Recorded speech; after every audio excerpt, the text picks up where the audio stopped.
If we hadn't copied the Honeymooners, you wouldn't get the Flintstones. If you hadn't copied Sergeant Bilko, there's no Top Cat.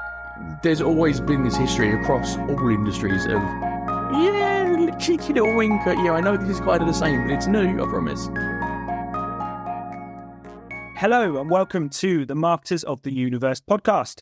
I am your host, Hayden Woods-Williams. I'm a digital marketing team lead here at Brew Digital, and I'm here today with a good bunch of great content. In today's episode, we are looking at digital marketing strategy and where you can uncover your quick wins. For example, did you know, according to a piece of research from Metris Group, less than 10% of organizations actually successfully execute their strategy? We're going to delve into why and if that's actually a bad thing or not. We're then going to follow up that conversation with a little debate between the team. We are discussing whether B2B marketing has an originality problem. Are we all just copycatting each other? Is there really such a thing as a USP anymore? That is definitely sure to be a pretty good chat. For now, though, let's get on with the podcast.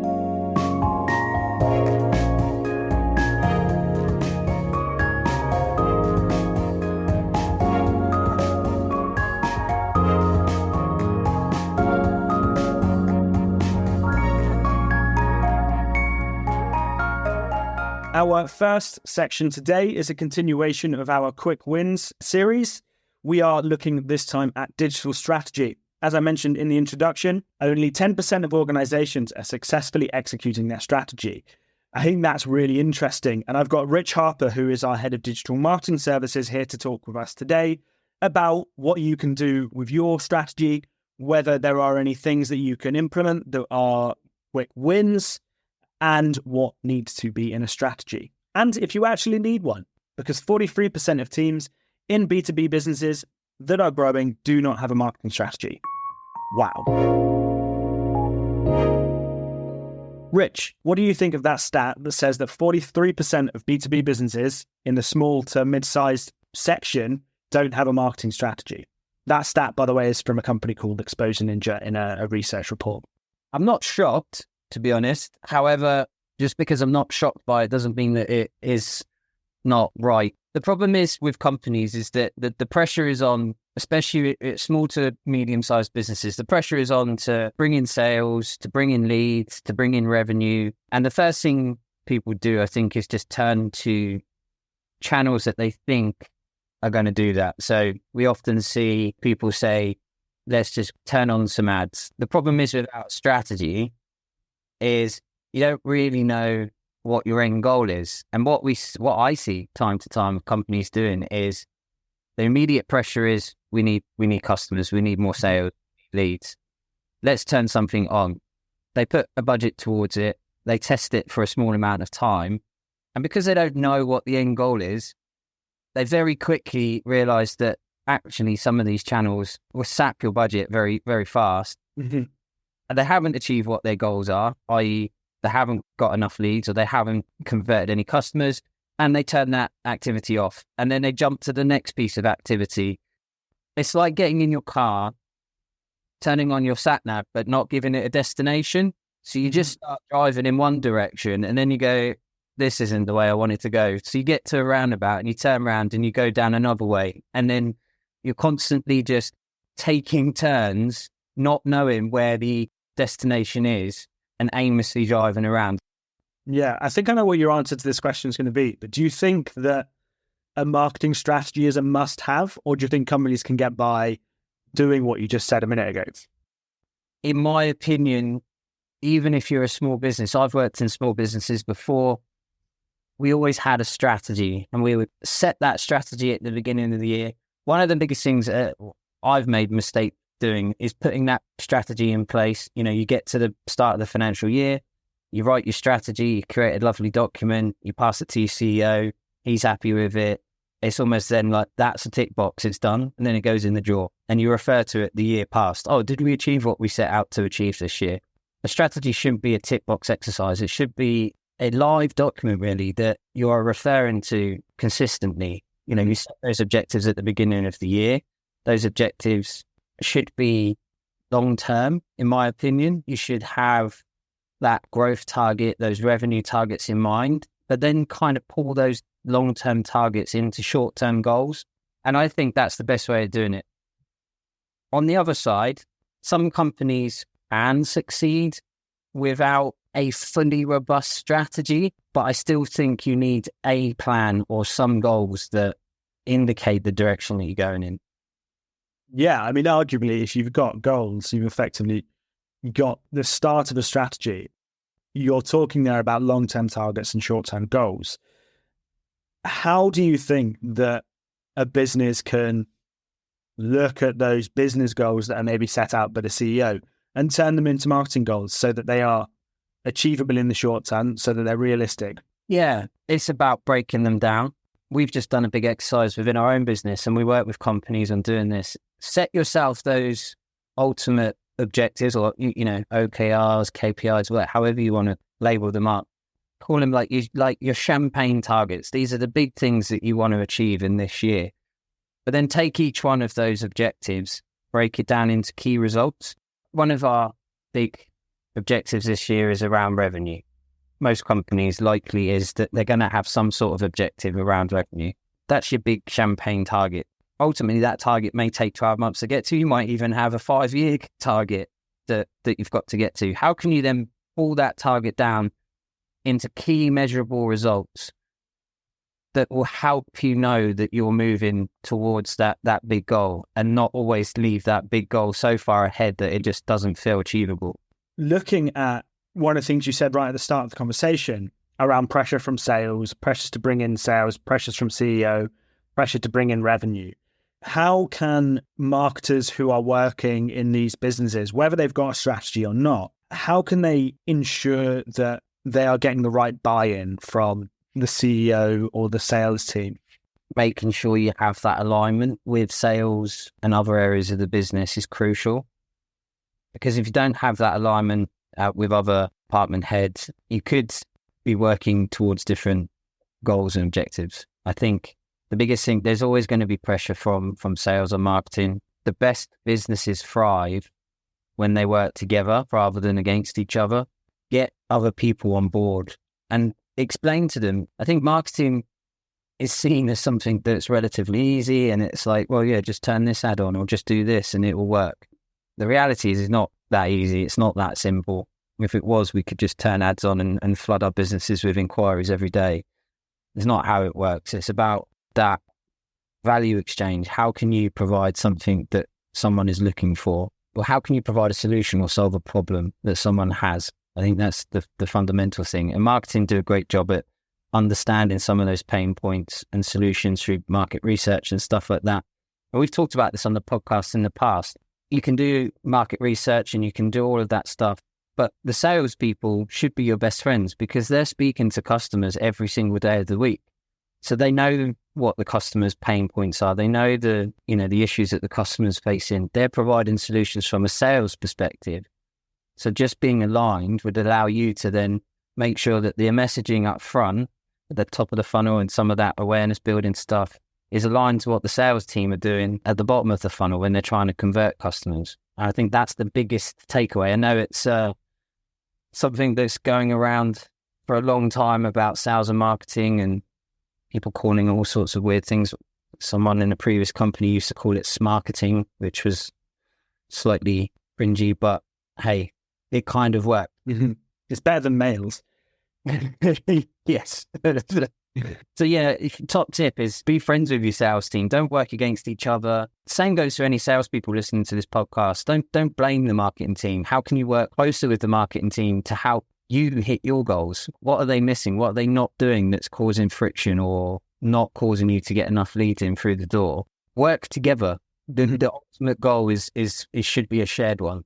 And I think one thing that's often forgotten when it comes to the marketing function is actually marketing yourself internally as well as externally. One that we've picked up recently within Brew Digital is actually communicating what we are doing in the marketing department on a weekly basis, just a short update every single week. Also having an update to the wider team every month. And what that does is the things that you're doing and the things that you are delivering on a weekly, monthly, yearly basis suddenly start to be noticed by the other teams across the business. And that means instead of working in a silo, you start to bring in opinions and questions from other parts of the business. And I, for one, have definitely found that to be really, really impactful. Marketing is a communication department, right? So if the marketing team can't get communication right, then what hope are other teams going to have? Tell people what you're doing. Tell people about campaigns you're running. Tell people about the activity you're running. Integrate and align, I think, is the biggest thing. We spoke on the last episode about how, in our social media quick win section, how your employees are your biggest influencers. Well, actually, to build in as part of your strategy, those sales people have such big communities on LinkedIn and on social channels. So having that communication opens up those opportunities as well. We haven't necessarily broken down what goes into a strategy. I think that's a totally different conversation. But what is one thing that you think listeners should go away and implement within their digital strategies that is going to quite quickly have a positive impact on performance? First and foremost, have a goal, have an objective. If you don't have that goal, whatever you do after that is going to be pointless.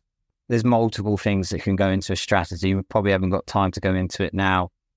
But for me, the biggest mistake I see companies make is that they don't know what they're aiming to achieve, or what they're aiming to achieve is we want more sales or we want more revenue. That is not a goal. Make that goal a SMART goal. Make sure it's specific, measurable, achievable, relevant, and timely. You don't need to have a 5-year business plan. You don't need to have 12-month goals. If it's the next 3 months that are the most important thing to you, then that's fine. But at least know that at the end of these 3 months, this is what we aim to achieve. And then you can work back your plan from that. Being realistic is really important too. Yeah. There's no point with any campaign or strategy or plan setting a target that is unattainable. And at the same level, one that's too easy. So I think you have to find one there's a good balance of the two. I think targets are there, give you guidance. The problem with setting a target that isn't achievable is then it becomes a bit of a morale sapper when you go, well, we didn't hit what we aimed to achieve this year. Equally, there's not much point in setting a target that's so easy to achieve that within the first month, you're like, hey, we've hit that revenue goal, woo. I think another place that I always find interesting around building a digital strategy for clients, and one thing that I think is often overlooked, is looking at your competitors and being honest. I work with companies so often who look at their competitors and they're like, oh, they're rubbish. We're so much better. People can read the bullshit meter. You can say you're the best company to anyone. They can go and do their own research and realize you're probably not. If you look at your competitors, look at what they're doing well, look at what they're doing better than you, look at what they're doing different to you, and then see where you fit into the ecosystem. We actually attended a really interesting conference a few weeks back in London run by LinkedIn called B2B. And in that conference, they spoke about how 81% of businesses who are going through a buying process know before they even start the process that they'll go with a brand that they recognize. So they'll choose at the end of the buying process a brand that they already knew. Beyond objectives, look at what your competitors are doing, work out where you sit in the ecosystem. Your point there about being honest about it. Mm-hmm.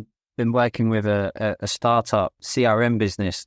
They have a property CRM tool. I've been reviewing some of their copy and stuff recently, and they're making kind of bold statements like the world's favorite CRM tool, the world's #1 property CRM software. This is a startup. They've got a handful of customers at this point in time. There's absolutely no way they can proclaim to be the world's #1 property tool or the world's favorite tool. None of those statements are based in any sort of evidence, and also kind of just make them sound a little bit dumb, because when they go out to the market, people know they're new to the market and they're just not going to be believable from the offset. So it's not about beating your competition by being the best or being #1. People don't always pick the #1. And ultimately, be truthful. Look at what the competition are doing, exactly like you said. And if the competition's doing it better than you, fantastic. They're doing it better than you. Just understand that actually maybe that's not an area right now that you're going to win in. We've spoken about setting realistic objectives. We've spoken about honestly looking at your competitors. Is there any other quick wins that a company can do right now to have an impact, or do you think that kind of summarizes it? Look at your product and your service. What problem does it solve? That's the first thing that you should be asking is how do you solve a problem for your intended customer? If you can answer that, that's a great starting point.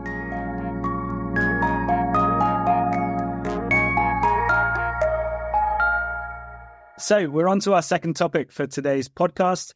And I'm delighted to have with me Mark Bundle, our senior email marketing manager, Freya Wilcox, who is our digital marketing coordinator, and Rich Harper back as our head of digital marketing services. And the conversation that I really want us to dig into right now is one that we've been talking about a lot in our own time. And we just wanted to delve into in a little bit more detail. It's around, does B2B marketing have an originality problem? And what I mean by this is there anything that you can do that makes you stand out from your competitors? And is it actually possible to be successful by thinking about something new? Or do you just have to copy what everyone else is doing? I'm going to start with USP, unique selling point. Is it a real thing anymore? If your product doesn't have some kind of USP, you're probably going to struggle. It might not be massively innovative and earth-shatteringly different to competition. But if you're not doing something differently, chances are you're not going to last for very long. I mean, you can be Apple and just upgrade the size of your device every year and people will still buy it. But that's because they spend massive amounts on brand building and having the iPhone as an original product and having the USP of that. But now I think you have to have something unique, or at least something that's not available right now. Otherwise you'll struggle. You could take learnings from B2C with USPs and stuff like that if we're talking mainly B2B. I'm going to use it. We've talked about it before. They get quite a lot of coverage because of what they're doing. But Liquid Death don't have necessarily a USP. They are a water brand that sell water. The same as Evian, the same as Buxton. Ultimately, what's inside their can or their bottle is just water. However, what they've done differently to the other brands out there is rather than have a clear bottle with some mountains on it, is they've clearly distinguished themselves by looking at other categories, other industries, and positioning themselves like an energy drink or an alcoholic drink. How does that work? I'm going to interrupt you here. Yeah. It's all, we've mentioned Apple, we've mentioned Liquid Death. These are both B2C companies. What we're looking at here is B2B. Do you have these examples in B2B where companies are trying to stand out and be different? I think it's harder to find them in B2B world. And that's why I was using that simile to B2C. Is actually B2B brands can take learnings from what these disruptors are doing. Mm-hmm. Because yes, there is, let's go to the title of this section. Does B2B marketing have an originality problem? I think the answer is yes. There's a lot of rinse and repeat of what other businesses do. It's never a bad thing. We talked about it in the past, looking at your competition and seeing what they do and replicating it. I don't think it's necessarily a bad thing to be taking inspiration from what other people are doing. If you're truly going to win, there's a strategist that I follow on LinkedIn called Will Poskett, and he talks about fame being the biggest driver of growth. And that's true if you're a B2C business and if you're a B2B business. How are you going to create that fame if you're doing the same as everyone else? Mm-hmm. And I think there's a lot of conversation around brand at the moment in B2B and being the best known. I'm still not sure if I agree with you both on the USP though. I think, you look in a B2B world of software, and we're working with a client at the moment to look at intent tools. And effectively, you've got 8 different intent tools that are being assessed. Every single one of them does the things that we need it to do. What makes one of those tools stand out? I'm going to throw this over to you, Freya. I think a lot of it comes down to how you market it. Marketing definitely does have an originality problem. And Forbes actually recently came out with a really interesting article about how it's getting worse with the use of AI.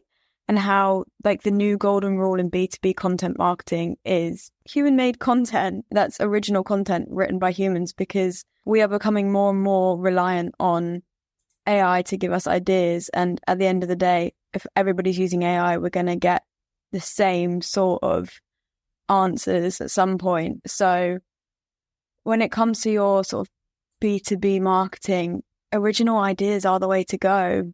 As Fred says, AI has definitely made that worse at people doing the stuff the same, because it creates soundboxes. Like social media algorithms will say, you've liked this thing, so here's more of this thing. So all you see is the thing you've already seen. You don't see anything new. And if you apply it to the marketing, it's going to create these little, here is the thing that worked one time and we're going to repeat it ad infinitum, because that's what the models have seen. So that's what they know. See, the more we do rely on AI to be that cheat code to do things faster and quicker in the content space, which is what all marketing essentially is, the more it is going to have an originality problem. It's going to be, like Freya says, doing stuff that's original, human, and different that will be the differentiator. But then as we use AI in search results and that looks at the same algorithm, who knows, maybe you still need to pick up on those same boring trends that everyone else is doing. I'm going to say something that's potentially a little bit aggravating to some people. I think AI within marketing, for the majority of marketers, is used because they are lazy. I think it's not used because they have a reason, or if they've probably thought out a way of doing it, it's because they can't be bothered to actually go and do the research themselves.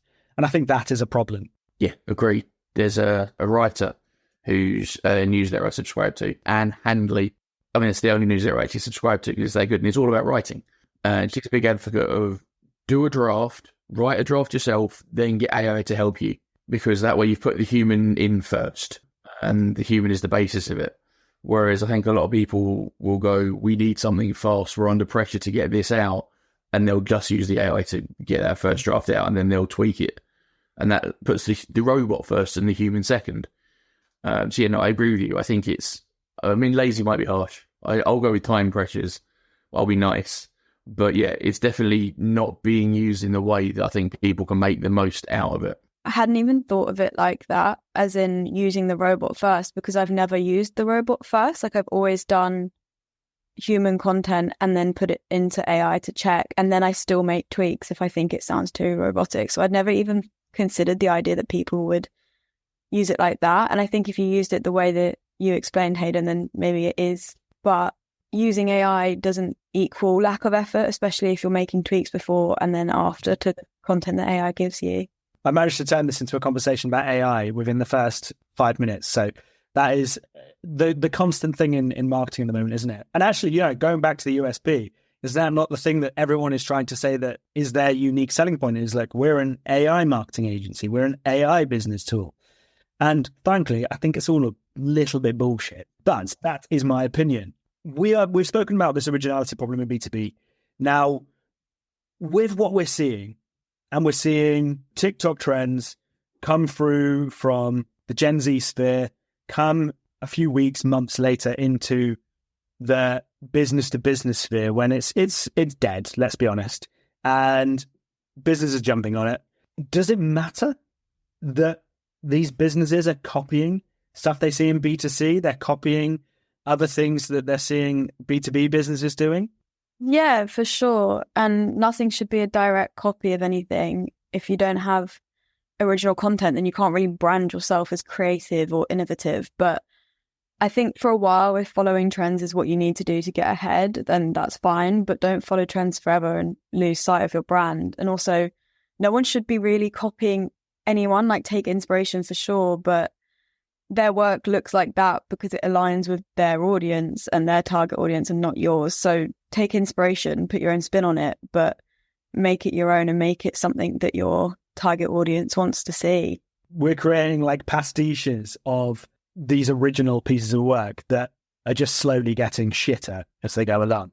It's like a race to the bottom of B2B creativity. I think the issue when we are talking about originality, though, is how much stuff these days is truly original. And I mean that there's some very creative work going on. Obviously, there's a lot of stuff that works and resonates and is successful and wins awards. But I think we need to be careful about calling stuff original, because I see stuff I wouldn't say is original, but it's taking an idea and progressing it. Don't copy and paste what other people are doing. Take inspiration, apply your own kind of branding and creativity to it, but don't get bogged down on trying to come up with something brand new, because I've been in that before. I've been in creative meetings and you sit there and you're like, we need to come up with something fresh, something that's no one's ever done before. You're even to the point of trying to name businesses and stuff like that. You sit there for days putting names in. You're like, that one's great. That resonates. That really fits with our values, blah, blah, blah. Quick domain search. You're like, shit, someone's already got it. It's about how we interpret something that we've seen in the past and just make it that next bit better. Yeah, I guess we're getting a little bit philosophical, and Mark, we'll come to you in a second. But, we focused a lot on being original in B2B. How do we be original? Do you actually have to be original? No, and that actually, you know what? That is a great link to what I was going to say anyway. Plagiarism, which is kind of this copying is nothing new. I mean, even back in 1996, The Simpsons did it. They had an episode where Itchy and Scratchy was plagiarized. And they stand there in the courtroom and go like, if we hadn't copied the Honeymooners, you wouldn't get the Flintstones. If you hadn't copied Sergeant Bilko, there's no Top Cat. So it's like, there's always been this history across all industries of building on what was there before and kind of going, yeah, cheeky little wink at, I know this is kind of the same, but it's new, I promise. And I don't think that's ever going to change. So no, it doesn't, you don't need to be new, I guess. Mm-hmm. You need to be aware. You need to, if you're going to build on these things, you need to make them, like Freya said earlier on, make it relevant to your business and your audience as well. So it's old but new, just join a horrible old cliche. Look at other businesses in B2B. Look what doesn't, just because your industry does something and it's rinsed and repeated and copied by every other business that's going, doesn't mean that by looking outside of your industry at something relatable or not even relatable and going, that really worked for them, but why did it really work? And then bringing that into your own creative could be your way then of being original within your sector. Because that's the other thing, that sectors stick to what they know. And what happens, I find as well, from a recruitment perspective, we're probably all guilty of it slightly, is you build your experience in a sector and then you stay in that sector for your career. So what you did in your last company, you then do in your next company and your next company and your next company. And actually companies are recruiting going, you need 10 plus years in the tech industry, rather than going, hey, what did that guy from automotive do that was really cool that could actually work for us? Think of outside, I hate that term, but outside the box. Look at other businesses that are successful that may not necessarily be in your niche. Yeah, I think outside the box is a terrible saying, isn't it? I've just bought a PS5, but I'm really interested in the space next to the PS5. That's a fucking stupid thing to say, wasn't it? Got your Gen Z audience right there. That's your Gen Z hook. A lot of what we're talking about here is things that we have found out in our research and experience, but actually we haven't really dug into any examples. Does anyone have an example of when they've kind of thought outside the box? Go on, I just said it as well.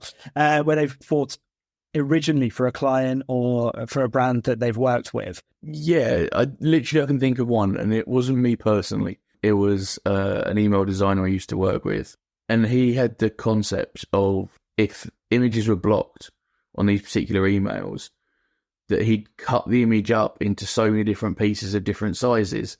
If the images were blocked, it would still form, the pieces behind it would still form an image. So it's an image of space at that point. And I've never seen that done anywhere else. And that was really original. And that did actually help the conversion rate on those emails when the new game went live. So that was really cool. But otherwise, it's tough to think of something genuinely original that's not just like a new take on an old favourite. In that case, I'm going to change the question a little bit to one of two questions. Do you have examples of B2B companies that are smashing it right now? Or can you think of any campaigns where you have directly copied another company doing something and seen massive success?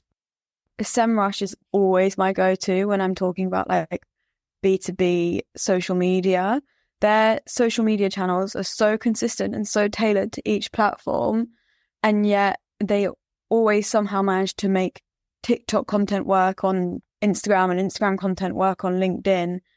And if it's not super original, they put their own spin and their own branding on it. It works really well. They take ownership of their mistakes as well, which is really refreshing. Recently, they had a typo in one of their SEMrush enterprise banners at an event they just had. And they actually made a whole video on it, poking fun about showcasing how everyone can make mistakes. And it was a quick fix. And it got really great engagement. And whilst showcasing your mistakes isn't necessarily original, the way they went about it was really refreshing and in turn got really good engagement. Also, the person who runs their TikTok and their Instagram, I could pick him out of a crowd. Chris, I'd recognize him anywhere. He's iconic and their brand presence is just great. Chris deserves a raise.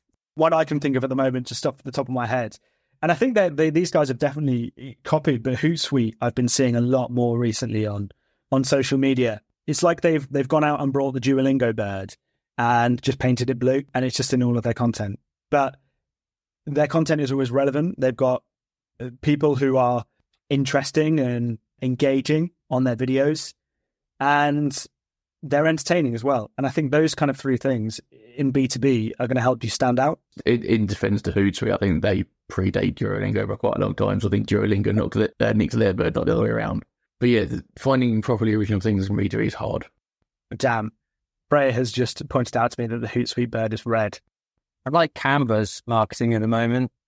So they're using that, tapping into that, I guess, like user-generated type content. Like, they're asking the question to the user. I think it's a couple of years old, but their campaign about what will you design today, and then positioning their tool. And they've done really well recently. I think there was a stigma around Canva being like, it's for non-designers and it's for the serious designers use Adobe and tools like that. Whereas actually Canva has done a fantastic job at promoting themselves as a really valid online alternative to Adobe software that is a lot more cost effective. Yeah, I'm by no means a designer, but my degree was centered around using Adobe products, but I still reached for Canva first because it's much more user friendly. Like I did my CV, my portfolio, all of that I did through Canva rather than Adobe, even though I do love Adobe products. And actually, Adobe's doing really well at the moment.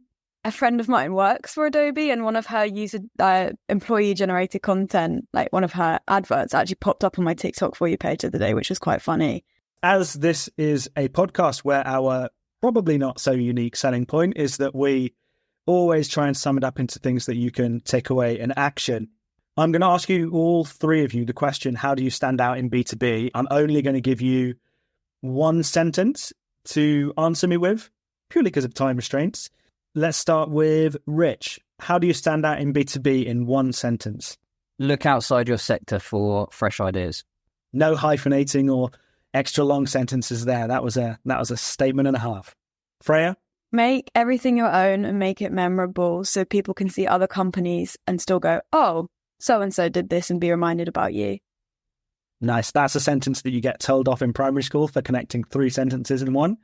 And Mark, finishing us off. Make it obvious what customer pain you're solving.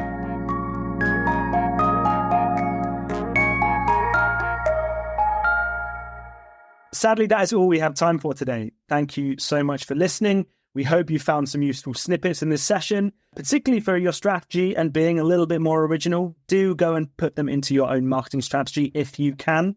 We love that you've made it this far through your listen. We do love making this content and would love it if you could recommend the show to a friend, a colleague, an enemy, whoever.